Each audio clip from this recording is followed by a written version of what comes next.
Journaliste depuis plusieurs décennies, Paul Mahel est aujourd'hui l'une des personnalités dont seul le nom évoqué suscite respect et admiration. Aujourd'hui, il est l'invité de ce plateau en tant que porte-parole du candidat Akeremouna pour la présidentielle du 12 octobre prochain. Mesdames, Messieurs, installez-vous confortablement.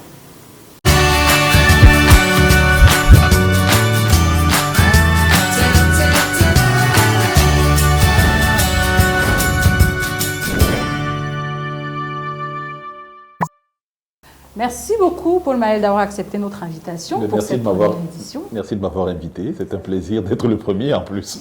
D'être le premier invité. Alors, on va directement entrer dans le vif du sujet. Ma question, vous êtes le porte-parole et président de campagne d'Akeremouna depuis une dizaine d'années. Pourquoi avoir laissé tomber le journalisme ? Alors, d'abord, petit correctif, je ne suis pas le directeur de campagne, je suis le conseiller spécial et le porte-parole du candidat. Alors, pourquoi avoir laissé le journalisme ? Non, j'étais arrivé à un moment de ma carrière où j'étais un peu à saturation. J'avais fait 22 ans de journalisme et j'étais arrivé au sommet le plus élevé. L'anecdote, c'est justement que je travaillais à Vox Africa à l'époque et j'étais directeur Afrique centrale et au-dessus de moi, en termes hiérarchiques, il y avait le directeur général. Et il n'y avait aucune chance que je sois nommé directeur général. Et partir de Vox Africa pour un autre média, j'aurais dû partir pour un média de même envergure, c'est-à-dire que même envergure continentale ou internationale, pas revenir sur des chaînes de télé locales. Donc j'étais face à ce dilemme-là, mais la vérité c'est que je me sentais saturé. J'avais surtout envie de prendre une année sabbatique. Je me suis dit je vais prendre une année sabbatique pour souffler un peu, retrouver de l'énergie pour repartir un peu. Et j'ai eu cette proposition de travailler pour Akeremouna et je l'ai saisi. Justement, j'allais demander, c'est vous qui êtes allé vers lui ou c'est lui qui est venu vers vous? Disons qu'on s'est rencontrés. On se rencontre parce qu'il vient d'annoncer sa candidature à l'élection présidentielle. Et moi, je fais une émission à Vox sur la présidentielle justement et je l'invite. S'il vient, on a une très très belle interview, bien dense. Et à la fin de l'interview, comme une boutade, il me dit, toi, tu vas travailler avec moi. Et on éclate de rire et ça passe. 3 mois après, je démissionne de Vox. Pour d'autres raisons qui n'ont rien à voir, je démissionne donc de Vox Africa.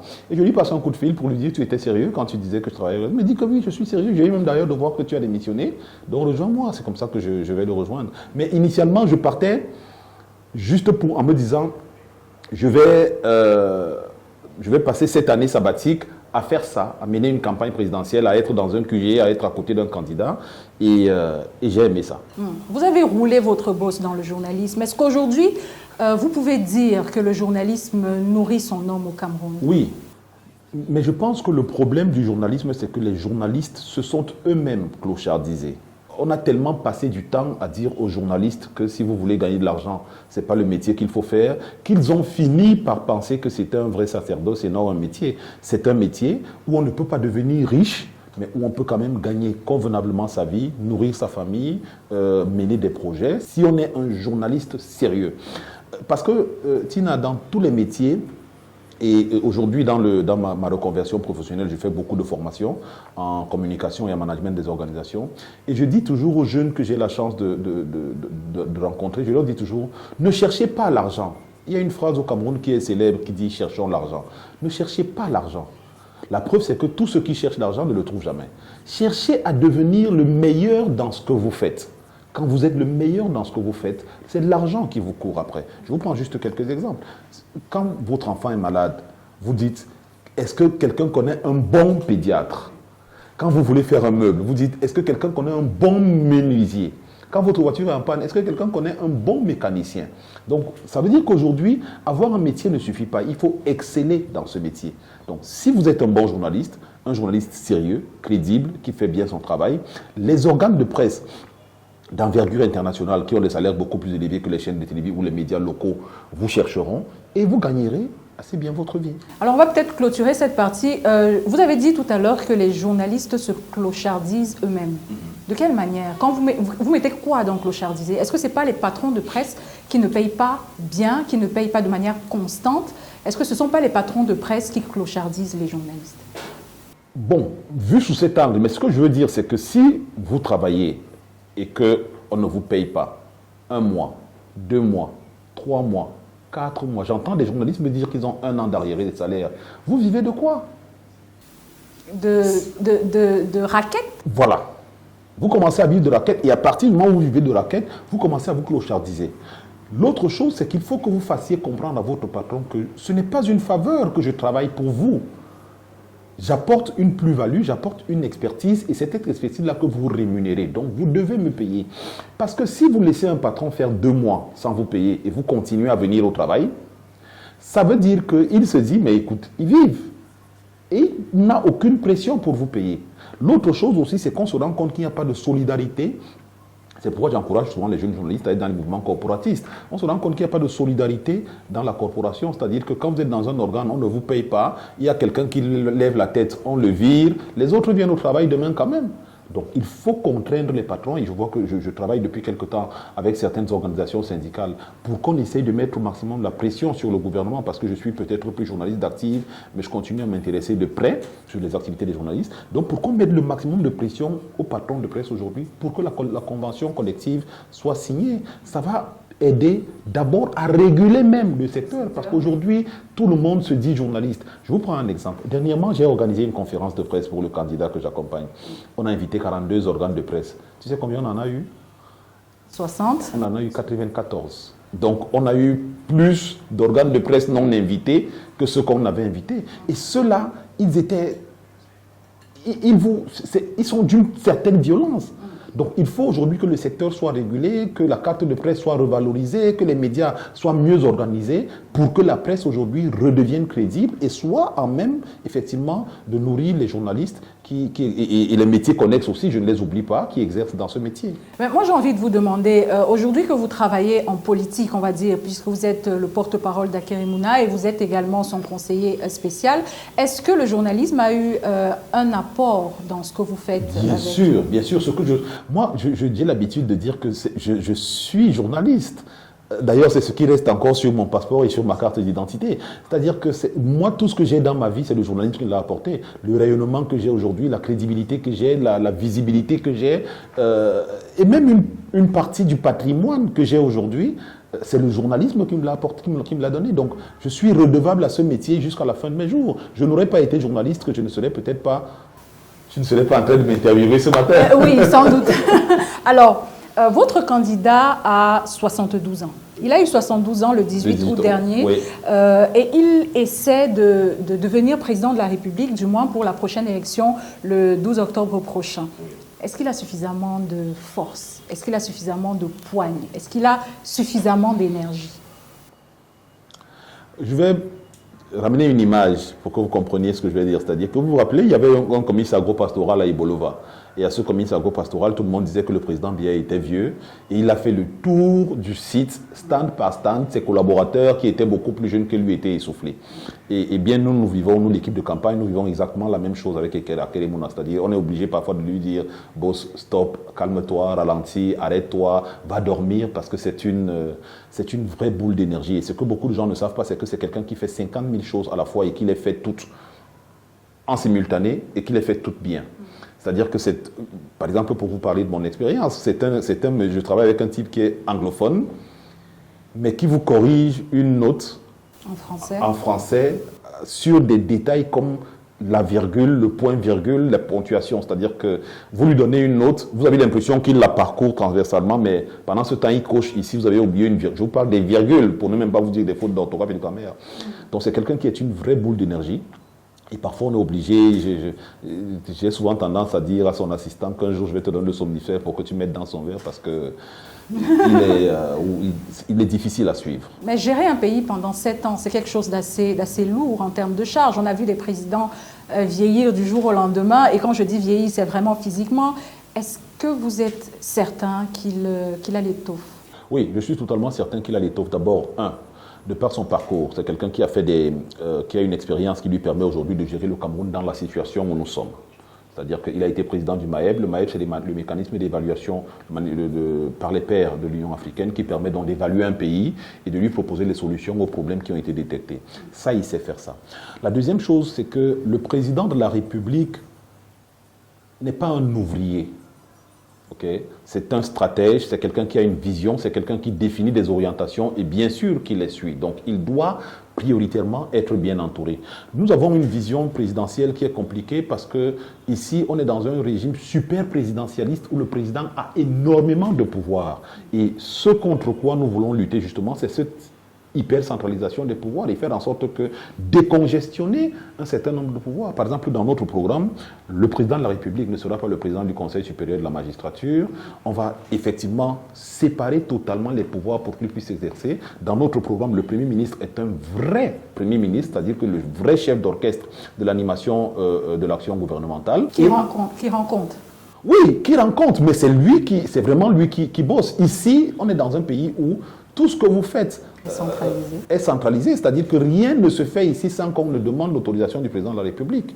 Mais regardez quand même qu'on a perdu 9 soldats vendredi dernier. Et jusqu'à présent, nous sommes, je ne sais pas quel jour nous sommes, ça fait pratiquement, on va bientôt faire une semaine, oui. On n'a pas eu une communication officielle. Pourquoi on n'a pas de communication officielle? Simplement parce qu'il faut que la présidence de la République autorise le ministre de la Défense, qui autorise à son tour le chef de division de la communication du MINDEF, le colonel Atonfak, pour faire un communiqué. Donc, il y a ça n'a aucun sens d'avoir ce mode de gouvernement. Maintenant, pour terminer, Hakainde Mouna propose pour cette élection 2025, pas un mandat de 7 ans, il propose une transition de 5 ans qui sera essentiellement une transition de réforme. Parce qu'au stade où on est aujourd'hui, le pays a besoin de réformes institutionnelle et structurelle pour permettre donc la naissance de la seconde république. Parce que jusqu'à présent, nous sommes dans la première république qui a commencé avec le président Ahidjo et l'UNC qui se continue avec le président Biya et le RDPC. Donc aujourd'hui, il faut véritablement changer les choses, avoir des réformes institutionnelles, comme je le dis, qui vont permettre que le président ne soit plus le point central de la vie politique de la nation, partir soit sur une véritable décentralisation, soit sur un fédéralisme qui permettrait également l'autonomie des régions et des communautés. Voilà, donc ce travail-là, c'est ça qu'il propose de faire sur les 5 prochaines années. S'il est élu. Quand il sera élu. Quand il sera élu, d'accord. Mais beaucoup de présidents, on en a vu ici en Afrique, qui ont dit qu'ils allaient juste être là pendant une période de transition pour permettre à un nouveau gouvernement de s'installer, à un nouveau président de s'installer. Et puis, au final, ils ont pris tellement goût qu'ils y sont restés pendant plusieurs années. Alors, qu'est-ce qui nous garantit que votre candidat ne fera pas la même chose? Je peux vous dire avec certitude, et les Camerounais le savent, que s'il y a une personne qui peut dire je vais faire 5 ans et je m'en vais, c'est bien Hakainde Mouna. Comme quand on me parle aujourd'hui de la coalition qui tente à se former, les gens me disent est-ce que tu es sûr qu'il peut s'aligner derrière quelqu'un? Je dis non, je ne suis pas sûr qu'il peut s'aligner derrière. Je sais parce qu'il l'a déjà fait. En 2018, il s'est éclipsé et il a laissé passer quelqu'un d'autre. Il n'est pas obsédé par l'idée d'être président. Donc s'il y a quelqu'un qui peut le faire, il va le faire. Mais également, un certain nombre de mécanismes vont être mis en place qui feront qu'il sera obligé de respecter cette parole-là. D'abord, de faire les 5 ans de transition, effectivement, mais l'une des conditions de la transition, c'est que celui qui va la porter ne sera pas candidat aux prochaines échéances. Pourquoi? Parce que Tina, de toutes les façons, s'il commet l'erreur de se représenter, il ne sera pas élu. Pour la simple et bonne raison que les réformes, personne n'aime les réformes. Souvenez-vous, en Allemagne, M. Gerhard Schröder est arrivé et a entamé un certain nombre de réformes que les Allemands n'ont pas aimées. Parce que les réformes ne vont pas seulement concerner les institutions. Les réformes vont concerner également la vie sociale. Regardez dans quel état sont nos villes. Est-ce que vous trouvez normal qu'on ait des villes qui n'aient pas de trottoirs? Non. La question, justement, parce que tous les candidats ont de très beaux programmes politiques, mais la maman qui est au marché ou la maman qui va faire son marché le matin, ou le panier de la ménagère, ça me nuise, la quantité d'éléments qu'il y a à l'intérieur, ça me nuise au fur et à mesure, qu'est-ce que vous lui dites? Par exemple, nous avons une hémorragie de fuite de cerveau aujourd'hui. On parle de 23 000 personnes qui sont parties au Québec, qui vivent au Québec aujourd'hui et qui sont actives, qui auraient pu rester au Cameroun, mais qui sont parties pour chercher une meilleure vie à l'étranger et tout. Qu'est-ce que vous leur dites? On leur dit, nous essayons de travailler pour que le Cameroun vous permette non seulement pour ceux qui sont encore là, de rester, mais pour ceux qui sont partis, de revenir. Vous parlez du Québec, Tina. Moi, j'étais en Allemagne il y a quelques années, je suis allé au Challenge. Le Challenge, c'est une compétition organisée par les Camerounais qui viennent de partout en Allemagne. Et j'ai vu près de 3000 ingénieurs camerounais, toutes catégories confondues. Ça va des ponts et chaussées à l'électronique. C'est une ressource humaine énorme. Imaginez qu'on demande à ces 3000 gars, revenez aider à construire le Cameroun. Le problème du Cameroun, d'abord, c'est qu'aujourd'hui, les gens partent pourquoi? Parce qu'ils n'ont pas d'espoir. Ils n'ont pas d'espoir, il n'y a pas d'argent, il n'y a pas de débouché. Au-delà de l'argent, avant l'argent, moi je mets toujours l'argent à la fin. Avant l'argent, il y a d'abord cet espoir de savoir que si je travaille bien, je vais bien gagner. Ce n'est pas possible aujourd'hui. Est-ce que Tina, vous qui avez des enfants, votre fils, il est en classe de terminale, il a 18 de moyenne, est-ce que vous pouvez être sûr qu'il va entrer à l'INAM? Pas du tout. Pas du tout. Le mérite, aujourd'hui, a disparu. Il peut arriver juste parce qu'il est l'enfant de Tina Songwe que personne ne connaît, on barre son nom et on met le nom de l'enfant de tel qui est ceci. C'est cet espoir-là qui a disparu. Ce n'est pas l'argent. C'est cet espoir qui a disparu de voir que vous êtes assis. Un gars qui était cancre à l'école, qui n'était même pas, peut-être qui n'a même pas soutenu, qui n'a même pas eu le diplôme, vous arrivez un jour, vous entrez dans un bureau, vous le trouvez, c'est lui qui est le patron. Ce n'est pas logique. Donc, il faut restaurer d'abord l'égalité des chances pour tous, restaurer le mérite, dire aux gens, si vous travaillez bien, c'est pourquoi il y a le rêve américain. Le rêve américain, c'est quoi? C'est que si je travaille dur, je gagne.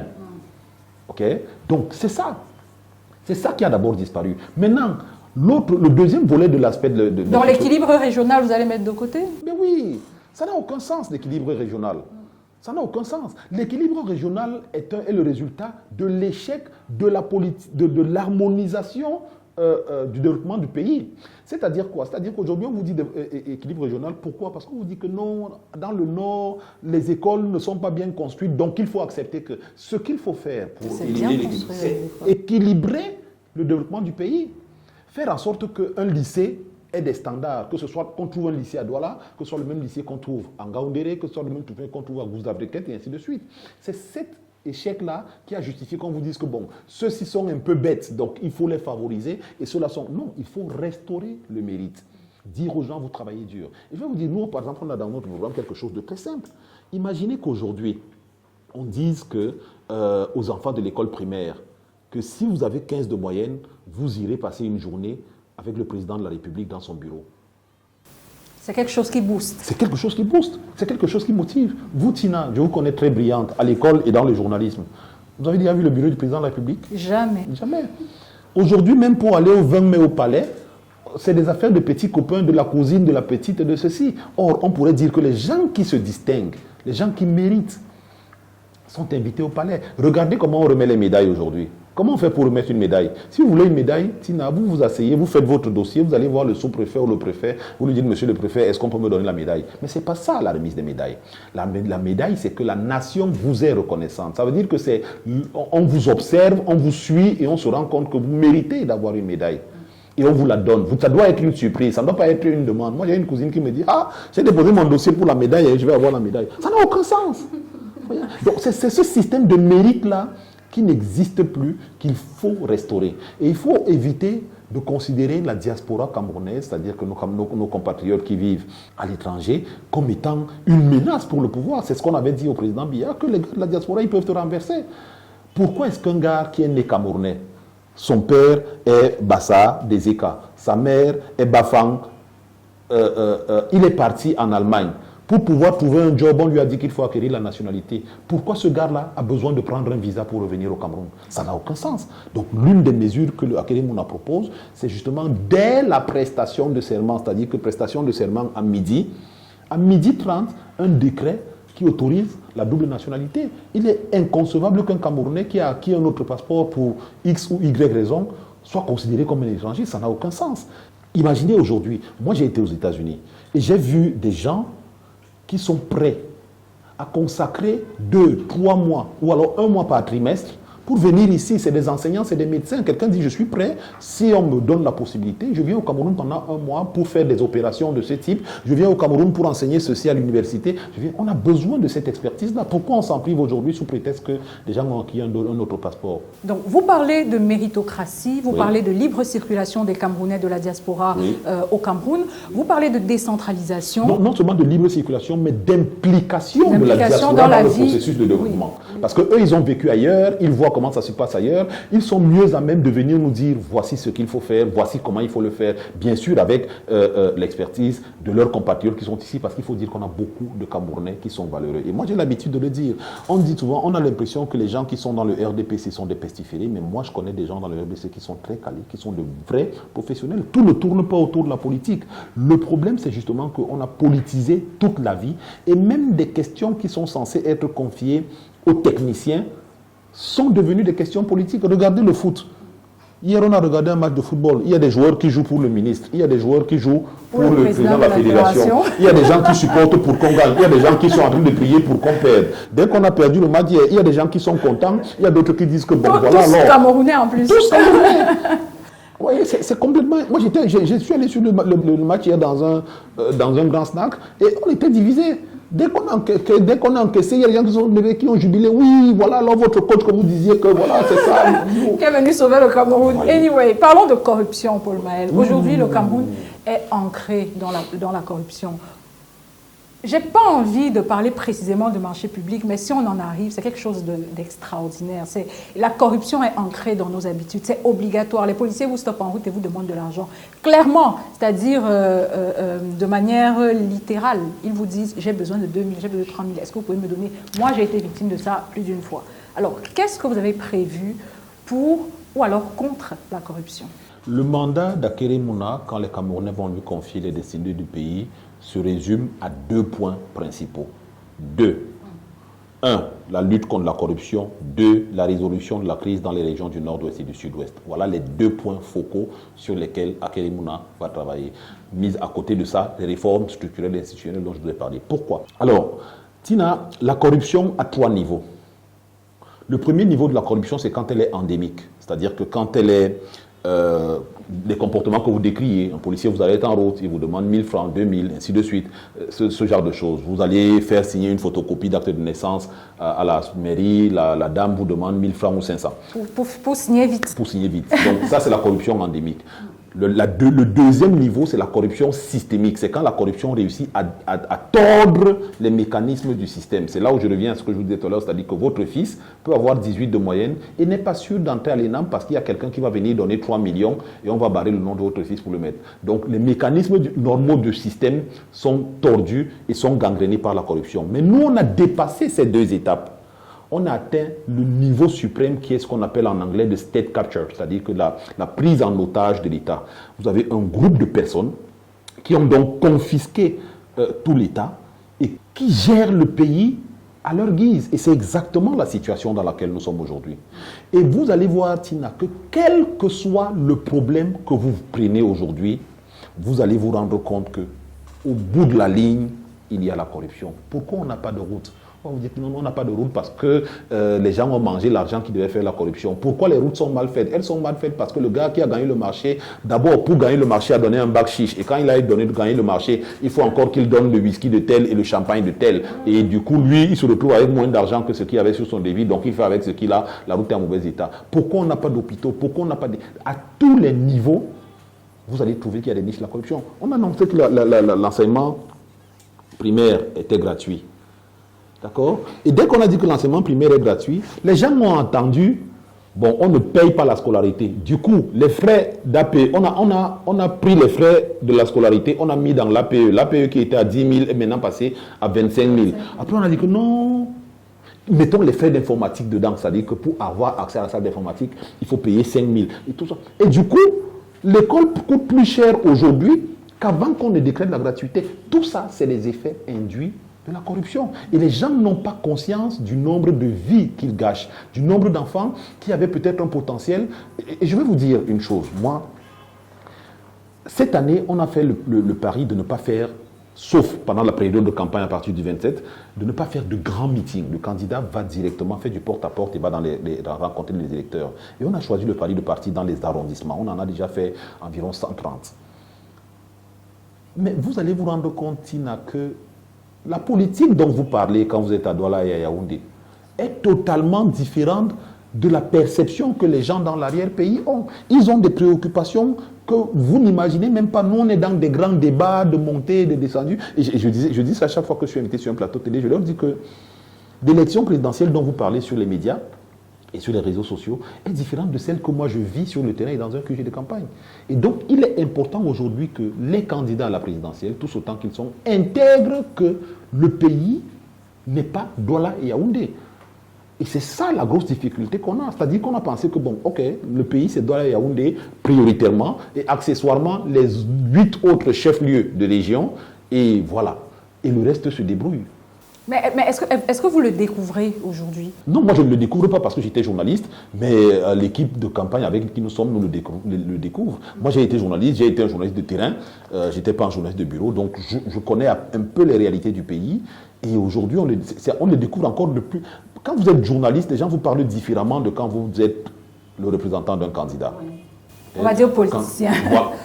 Non, je ne me définis pas comme un politicien, en fait. Je le dis, on me dit que ce n'est pas vrai, mais je ne mais sais pas. Mais c'est quand même un peu ça, hein. Vous êtes quand je suis un technicien qui met son expertise au service de la politique. D'accord. Bon. Aujourd'hui, je dirige un cabinet qui est spécialisé en communication stratégique et institutionnelle. C'est vrai, 80% de notre clientèle, c'est des politiques. Que ce soit au Cameroun ou à l'extérieur du Cameroun, c'est des politiques. Oui, mais à côté de ça, on a aussi 2 artistes, on a, je crois, 3 chefs d'entreprise qui nous font confiance. Oui, mais je ne suis pas un homme politique au sens où je ne suis pas militant d'un parti politique. Le candidat que j'accompagne non plus n'est pas militant d'un parti politique, n'est pas président d'un parti politique. Nous réclamons de la société civile qui nous permet d'avoir une vue moins clivante et un peu plus holistique de la situation du pays que les politiques. Aujourd'hui, avec tout ce que vous venez de nous dire, on a le sentiment qu'il va falloir restructurer les mentalités des Camerounais. Et ça, c'est du marché jusqu'au sommet de l'État. C'est ça le changement. Et ça va se faire en 5 ans seulement, vous pensez? Oui, ça va se faire. Non, je vais vous expliquer. C'est ça le changement, parce que le remplacement, ce serait d'enlever le président Biya et de mettre quelqu'un d'autre à sa place. Le changement est plus holistique, c'est-à-dire que le changement va, comme vous l'avez dit, from top to bottom. C'est-à-dire qu'on peut se tutoyer, d'accord. Le changement, c'est du sommet jusqu'à la base. Et ça peut se faire en 5 ans. Pourquoi ça va se faire en 5 ans? Je vais vous expliquer, par exemple. Je vous prenais tout à l'heure l'exemple. Moi, il y a quelque chose que je trouve scandaleux aujourd'hui, c'est que dans les layettes, je me rappelle quand j'étais petit, mes grandes cousines, quand elles tombaient enceintes, la poussette était un élément fondamental de la layette. Parce que quand vous aviez accouché, vous deviez mettre votre bébé dans la poussette, le traîner pour que tout le quartier voit que vous avez la poussette. Et la poussette était synonyme d'aisance, vous montriez que non, le père de mon enfant est capable de lui acheter une poussette. Et bien aujourd'hui, Tina Songé, les poussettes ont disparu. Pourquoi? Parce qu'il n'y a pas d'endroit où circuler avec la poussette. On a laissé des petits commerces s'installer sur les trottoirs, qu'on a pris l'emprise publique. Il faut dégager ces personnes. Mais est-ce que vous savez qui paye pour ça? Je sais qu'ils payent l'OTVP pour ça. Mais il faut arrêter ça. La taxe sur le désordre. On ne peut pas sacrifier le développement d'un pays à l'autel de la débrouillardise. Okay? On est d'accord qu'il y a un secteur informel qui est un secteur important, qui fait vivre de nombreuses familles, mais il faut structurer tout ça. Ça veut dire que vous dites aux gens, vous qui vendez les tomates, on va créer un marché de tomates. Si quelqu'un veut la tomate, il vient vous trouver là-bas. Parce que pourquoi les gens viennent dans la rue? Les gens viennent dans la rue parce qu'ils ont l'impression que s'ils vont dans les marchés, on ne les voit pas. Donc, si vous délocalisez, vous spécialisez les différents marchés. Vous dites, vous qui vendez les tomates, allez là-bas. Vous qui vendez les appareils photo, allez là-bas. Vous aménagez. Le problème, c'est ça. C'est créer l'alternative. Pourquoi les motos aujourd'hui ont pignon sur rue? Parce qu'il y a une défaillance des pouvoirs publics au niveau des transports en commun. Le nombre de taxis, vous ne vous rendez pas compte, a totalement diminué dans les villes de Douala et de Yaoundé. Et dans certaines villes périphériques, il n'y a pas de taxi. Quand vous allez à Kribi, vous voyez un taxi? Il n'y a pas de taxi à Kribi. Il n'y a pas de taxi à Kribi. Il y a plein de villes comme ça dans lesquelles il n'y a plus de taxi. Et du coup, c'est la prolifération des motos. Je ne dis pas qu'il faut arrêter les motos, mais ça aussi c'est un secteur qu'il faut organiser, il faut réguler. Mais vous le régulez si vous apportez des alternatives en termes de mobilité des populations. Et c'est là-dessus qu'il faut travailler. Il y a une caricature que j'ai l'habitude de prendre. Au côté de votre bureau, il doit y avoir un bar. Si vous allez à ce bar le soir, les gars qui boivent la bière, quand il finit de boire la bière, il veut se soulager. Il cherche un petit bosquet. Oui. Il se soulage. Il ne demande même plus les toilettes. Il demande les toilettes. Et il va se soulager où? Toujours là où il y a un peu d'obscurité et un peu de saleté. Ça veut dire quoi? Ça veut dire que si vous éclairez cet endroit et vous enlevez la saleté, il ne pissera pas là. Parce que ce gars-là, si vous l'enlevez là, vous l'amenez à Paris sur les Champs-Élysées dans un bar, il va boire une tonne de bière, il n'ira pas parce qu'il n'a pas d'espace. Je ne prends pas l'exemple de la France. Moi, il y a un pays que je connais très bien en Afrique, qui est le Rwanda. À Kigali, vous ne voyez pas de mouchoir. dans la rue. Oui, oui. C'est-à-dire que quand vous finissez de manger votre truc, vous le Mais gardez Paul, en c'est main. quelque chose qui se voit même ici au Cameroun. Dans le C'était le sud-ouest, cas- par c'était- exemple. Non, non, c'était le cas dans le sud-ouest. Dans le sud-ouest, J'étais à oui. Limbé, j'étais à Limbé C'était le week-end. propre. J'étais à Limbé le week-end dernier, j'ai eu des larmes aux yeux. D'abord, la route de Limbé, on y allait, on roulait à 160 à l'heure. Là, la chaussée est complètement défoncée et la ville est dans un état. Ça vous fait mal. Oui. Vous Mais voyez? à l'époque, Oui, c'était- à l'époque, Limbé, Bouya, c'était Des des villes exemples très propres. en matière de propreté. Donc, c'est pour vous dire que même au niveau de la mentalité, c'est pas compliqué. Les gens sont inciviques parce que l'environnement dans lequel ils sont est favorable à l'incivisme. Dès lors que vous mettez un environnement qui empêche l'incivisme, vous allez voir que les gens vont se conformer tranquillement. D'accord. Alors, on va se donner rendez-vous le 12 octobre prochain. Le 12 octobre. Vous êtes certain que vous allez remporter les élections? Je suis certain que les Camerounais sauront faire le bon choix, que les enjeux, que les Camerounais... Moi, j'ai très confiance au peuple camerounais. Je sais que c'est des gens qui sont très intelligents. On est l'un des peuples les plus intelligents d'Afrique centrale. Je parle à raison parce que pendant mes 7 années à Vox Africa, j'ai sillonné l'Afrique francophone principalement. Et je peux vous dire qu'on est l'un des peuples, l'un des pays les plus brillants du continent africain. Il est hors de question que nous ne comprenions pas que nous avons là l'occasion de sortir de 43 ans d'obscurantisme, d'inertie, et que nous avons l'occasion de le faire. Parce que ce n'est pas les leaders qui font la décision, ce n'est pas l'ECAM, ce n'est pas le Conseil constitutionnel, c'est le peuple camerounais. Même quand des gens me disent que c'est joué d'avance parce que le RDPC va tricher, non. On peut tricher quand on a 10-15%. Si vous avez 75%, c'est difficile de tricher. Mais en 92... Non. En 92, il s'est posé un problème certain. Parce que l'autre chose aussi qu'il faut dire aux gens, aux leaders politiques et aux jeunes, je suis content de voir qu'il y a beaucoup de jeunes aujourd'hui qui s'engagent en politique et qui briguent la magistrature suprême. J'espère qu'à partir de 2032, ça donnera quelque chose d'intéressant d'avoir cette jeunesse dynamique aux affaires. Mais ce qu'il faut dire, c'est qu'il y a une différence, Tina Songué, dans un pays comme le nôtre, entre gagner les élections et prendre le pouvoir. C'est deux choses. Quand vous allez à une élection présidentielle, vous devez vous préparer pour ces deux choses. 1, à gagner les élections. 2, à prendre le pouvoir. Et en 92, j'étais encore tout jeune, mais si je m'en tiens à tout ce que ceux qui étaient là à l'époque disent aujourd'hui, et même parmi eux certains barons du régime, le SDF, amené par le chairman Lidjon Frondi, avait gagné les élections, mais ils n'ont pas pu prendre le pouvoir, parce que pour prendre le pouvoir, il y a un certain nombre de connexions nationales, internationales, qu'il faut pouvoir verrouiller, et qui visiblement n'avaient pas été verrouillées. Ce que vous venez de dire est très politique. Oui. Merci Paul Maël d'avoir accepté notre invitation. Tina, c'est un plaisir. Merci beaucoup de m'avoir invité. On va se donner rendez-vous donc pour une prochaine édition. J'espère que vous avez votre carte électorale. Bien sûr. Que toute votre équipe aussi. Normalement, oui. Que vous ayez voté. Je ne vous dis pas pour qui voter, mais allez voter. Et c'est ce que je dis aux gens. Allez voter. Vous qui vous êtes inscrits, qui n'avez pas encore vos cartes électorales, allez vous inscrire. Et même si vous n'avez pas votre carte électorale, si votre nom est sur la liste électorale, allez avec votre carte d'identité, vous pouvez voter. Et ce jour-là, d'ailleurs, les cartes électorales sont déposées dans les bureaux de vote où vous êtes affecté. Donc, si vous n'avez pas votre carte, vous pouvez la retrouver dans votre bureau de vote. Allez voter. Votez pour qui vous voulez, mais allez voter. Bon, je souhaite que vous votiez pour Akerem Mouna, mais votez. C'est le plus important. Merci beaucoup Paul Maël d'avoir accepté Tina notre Songué. invitation. Merci à vous pour votre fidélité sans cesse renouvelée. On se donne rendez-vous pour une prochaine édition du podcast. D'ici à ce qu'on y arrive, allez voter.